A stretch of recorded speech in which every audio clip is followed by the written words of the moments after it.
Hello folks, and welcome back to the YouTube channel. We're currently running around the track at the RPC in Dundee, and this week's video is going to be on the Hyrox prep.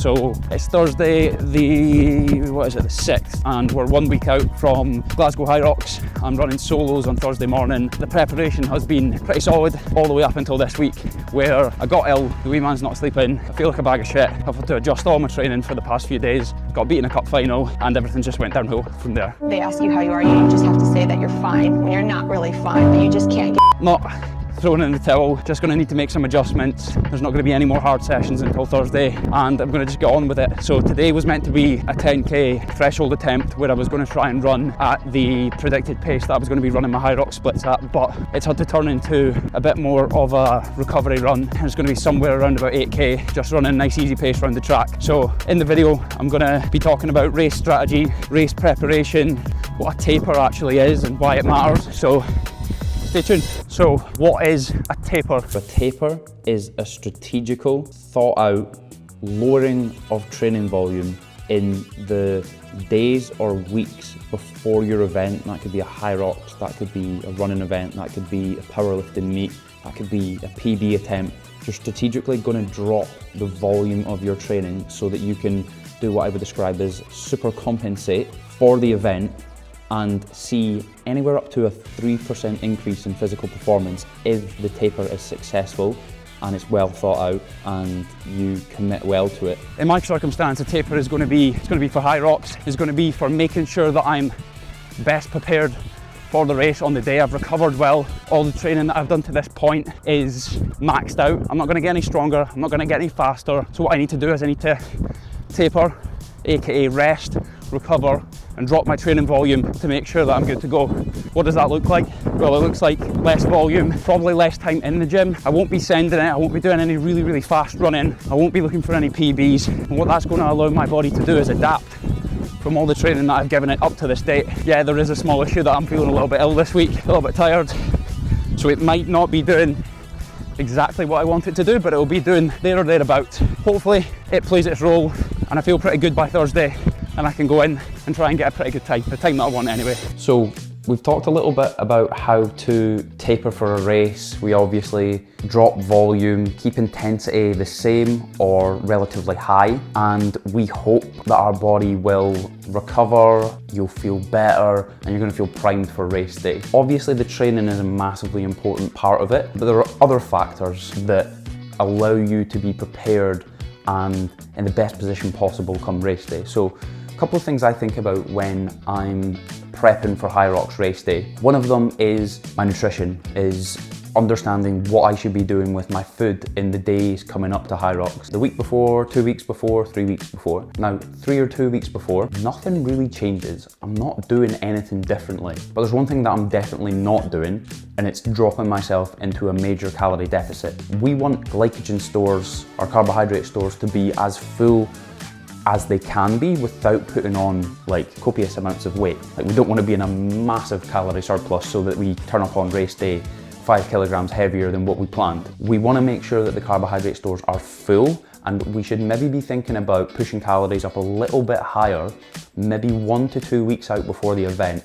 Obviously every single individual is completely different, so it's going to be different for every single person. When I get maybe 2 weeks out, 10 days out, then I'm going to start thinking about emphasizing carbohydrates a little bit. This is me personally, not everyone needs to do it. And it also depends on the distance or the intensity of the actual event that you're going to be taking on. An hour-long Hyrox race is going to be completely different to a 10-hour Ironman. When we think about supplements and we think about nutrition, it's important to know that you shouldn't be doing anything differently on race day that you haven't already tried in training. So if you are putting a big order into My Protein 3 days out before your Hyrox race because you're going to try beta-alanine, you're going to try beetroot extract, you're going to try BCAAs, you're going to try this, that and the next thing, well, I would advise not to, if I'm being honest. Basically try before you use them on race day, because I have known a few of my clients to maybe get a little bit caught out with trying a new supplement.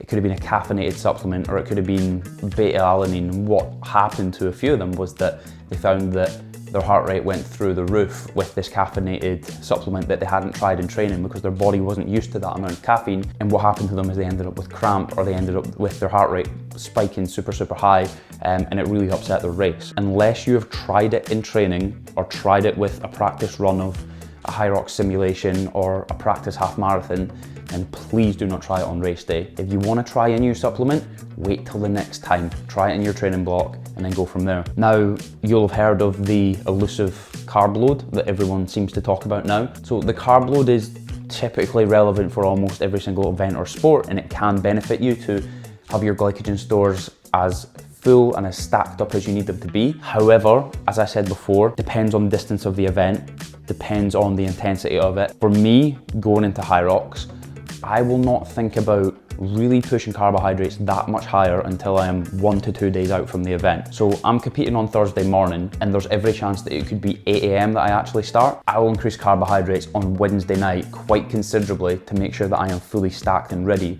because if I wake up in the morning on Thursday and I've got an 8 AM start, there are only so many hours within that day that I can get carbohydrates in without sacrificing the quality and the length of my sleep. I will be going for a pretty big pasta dish on the Wednesday night, which will mean that I don't need to eat as much early in the morning, because like I said, if my start time's 8 AM, I'm going to only really have time to get in one meal and then maybe something small just before the race. So it's going to be a lot of carbs had the night before. If I was racing at 8 PM at night, then I would easily be able to get 3 full meals in before I compete.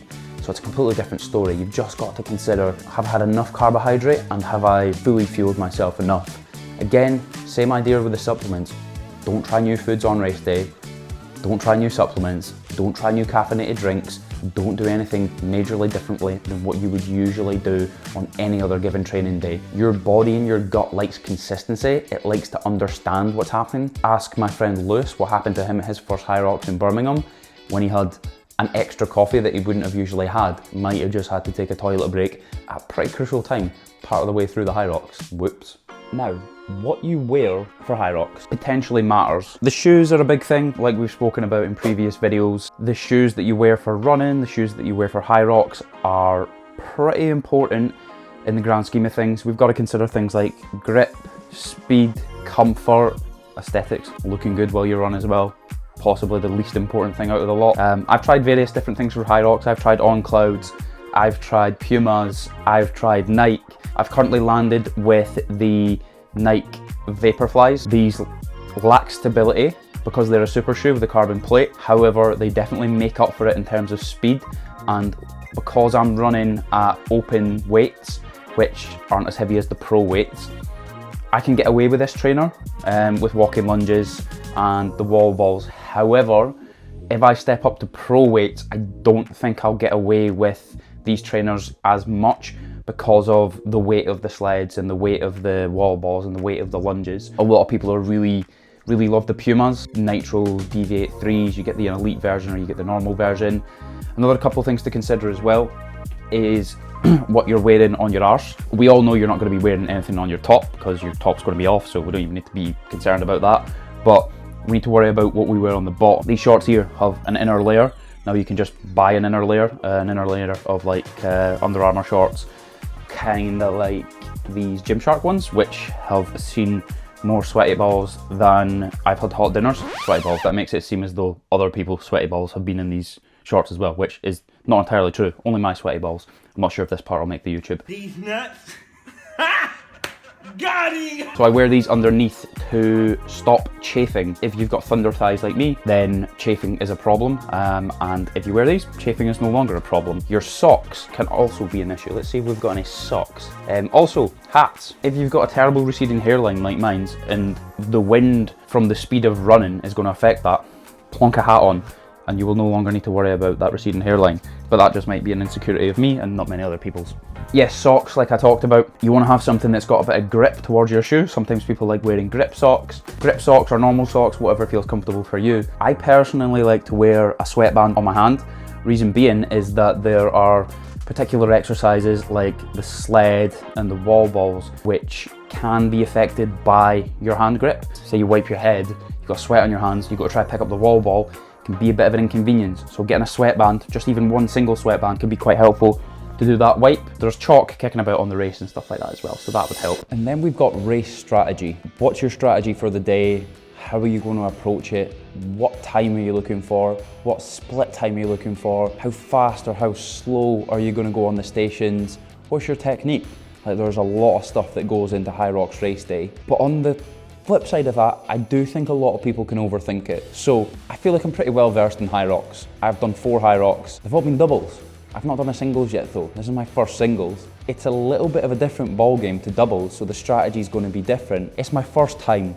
Yes, I have an expectation around the time that I might get based on how fast I can run and based on the simulations that I've done, but I want to cut myself a little bit of slack and I want to take the pressure off, and I want to understand that because it is my first Hyrox and it may well be your first Hyrox as well, work hard, don't leave anything out there, but most definitely don't put too much pressure on yourself to get a particular exact time. You hear it all the time, I need to get sub 70, sub 65, sub 60. I need to beat this time. Why? See on your first one, why? What do you need to beat? Like, what is it that you've judged yourself on that to be able to beat? It's probably because of something that you've seen on Instagram. If I look at my Instagram, I've not double checked this, if I look at my Instagram algorithm right now, the For You page, Hyrox, Hyrox, Hyrox, Hyrox, Hyrox, Hyrox, Hyrox, Hyrox, Hyrox. Tons of pressure. Guys running ridiculous times, world records, in absolutely amazing shape. Take the pressure off if it is your first Hyrox. You do not need to beat the world record, okay? However, it may not be your first rodeo, and you may be going into your second, your third, your fourth, your fifth, your sixth, your 7th Hyrox. Then it maybe matters a little bit more. What time are you aiming for? What strategy are you going for? For me, because this is my first solos, I've kind of broken this down in a way where I can figure out how fast I need to run, because it's strategical and because I don't just train off of how I feel on the day. I train off of data, I do use feeling as a metric, but I train off of data, I train off of times, I train off of heart rate, and I use things like that. So my aim for my running splits is to run at a pace which allows me to stay below red zoning, maxing out. So I want to stay within my kind of the lower end of what you would describe as LT2, so lactate threshold 2. That's the kind of place where you begin to burn up and things begin to get sore and your heart rate begins to fly through the roof. I want to stay just below that to make sure that I can keep going. So anything over LT2 is a pace or a heart rate or an intensity which I cannot keep up for the length of Hyrox. I need to try and keep myself just below that for the majority of the race. Now, in my training, I have figured out roughly what that is. And for me, for solos, that's going to be something like a 4-minute kilometre, a 4-minute to a 4-minute 5 kilometre. So that's the pace that I'm going to try and hold. The ski and the rowing machine for me are not about battering them out as fast as I can. They're actually about picking up a little bit of recovery and actually going slower than what I know I could potentially go. So I'll be looking at around about 2 minutes per 500 metres on the ski and the row. Then for the burpee broad jumps, so for the sleds, there are various different techniques on the sleds. Some people push straight arm, some people push right in, some people go half the way up, take a rest, and then go to the end and take a rest. For me, previously, what's worked for me is actually to not take that rest in between and stop in the middle and to just push right through. Reason being is I feel quite strong on the sleds. That's why I'll go all the way fully up, take my rest, and then go all the way fully back. It's the same approach with the sled pull, farmer's walk. Go as fast as you can, get that done, get it over and done with if possible. Burpee broad jumps, perhaps not my strongest station. My technique might look a little bit different to you, but I will occasionally, if I need it, stop while on the floor to take a breath. If I need it, if I don't, I'll keep going. Wall balls, well, you know, you get all the way to the end and you've run 8 kilometres and you've done 7 stations and you get to the wall balls, you might not always know how you're going to feel at that stage. I certainly didn't know how I was going to feel at that stage in my last previous doubles. The thing that I've done is I've made sure I've done the work in training. I've been using the heavier wall ball. I've been trying to get down that 100 wall ball time. I've been trying to see how many I can go unbroken. My strategy for the wall balls, and again everyone differs, will be to do as many unbroken without serious pain in the first set. So let's just say that's 40, that's 50, that's 60. Go for as many as I can without stopping, take that little rest, and then finish them off. Again, you will see so many different things online. You will hear things from me personally that may not suit you.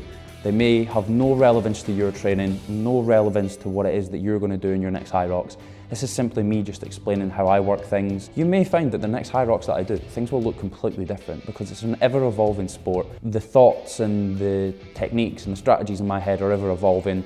I kind of do one, I get that experience, and then I figure out what works a little bit better for me. Just to finish off, a little exclusive, me and Rory have qualified for the Hyrox World Championships in Chicago. We will be doing the pro weight doubles. It will be on Sunday the 15th of June, and I want to just say thank you to the ridiculous amount of sponsors that we've been able to get. We wouldn't have been able to get out there if it wasn't for our sponsors. We have so many different sponsors that have helped us get out there, but there's one in particular who is our main YouTube sponsor, and that's Fraser's Body Shop. He's based in Arbroath. He is a friend of Rory's and we connected very recently, and he said that he wanted to sponsor the YouTube channel. So yeah, thank you very much for tuning in this week. Next week we will be coming back to you live from Glasgow. I'm taking on men's solos on Thursday the 13th of March. You will get a little bit of a rundown of what I'm doing the day before, a little bit of the Elite 15 race and my preparation on the day, and a little bit of a debrief at the end as to how I got on.